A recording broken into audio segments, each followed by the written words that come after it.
случай за първи път в момента снимам нещо такова и още ми е малко нали се сещате. Исках да говоря за теми, които са интересни на абсолютно всички в момента, но просто не можах да подбера такива. Едното от нещата беше българските сериали. Добре, започваме. Под прикритие. Всички знаете, абсолютно на всички ви е известно, става въпрос за актьори, герои и така нататък, песни, които в последствие се появиха.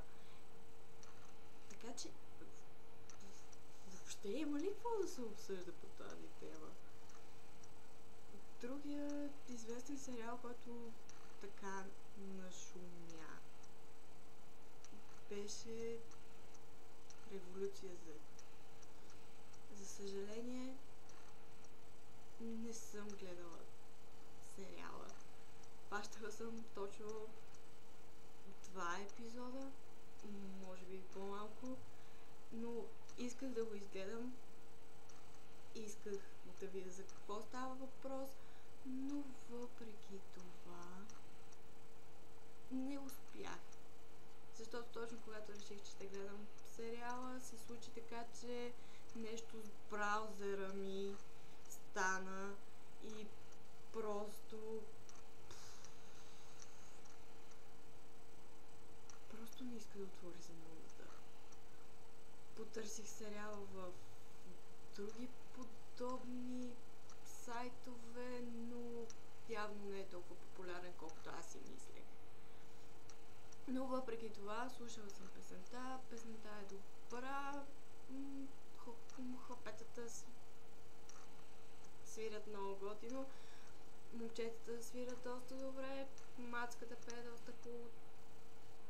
Това мога да кажа. Другото, което е също така изключително много се интересуват от темата за това, че правителството падна. Не разбирам от политика, знам за протестите. Протестите почнаха против монополите, след това изведнъж се поиска оставката на правителството. Правителството подаде оставка, след което изведнъж се появиха хора, които започнаха да искат правителството обратно. След това се появиха други хора, които не искаха правителството обратно.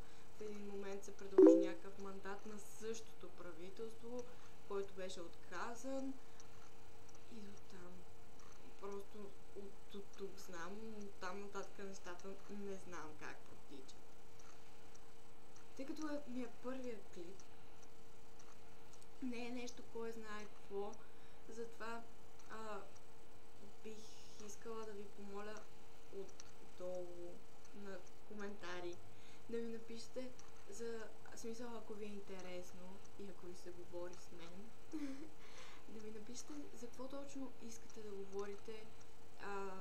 Аз разбирам от изкуство, горе-долу от музика, актьорска игра и спорт.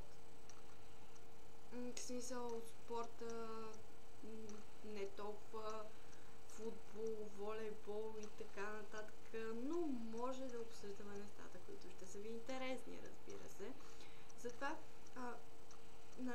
пишете отдолу и допълнително вече ще говорим всъщност дали ви е интересно да се говори, какво ще ви е интересно да правим, защото аз общо взето нямам много идеи. Но все пак, можете да ми пишете. Предполагам, ще сложа отдолу и моя фейсбук, на който може да пишете въпроси, ако имате някакви. Аз задължително ще отговоря на всеки един от тях. Няма да остане въпрос, на който няма да бъде отговорено. Разбира се, допълнително, ако желаете вие, може да направим така, че да се отговаря някои въпроси, докато снимам. Така че това беше от мен за сега. Така че може да ми пишете долу. Да. Това беше 5 минутки с никаква представа за какво става въпрос, но все пак следващия път обещавам, че ще е много по-добре. Ще имам някаква малка идея какво точно да направя и за какво точно да говориме. Така че, нали, пишете отдолу.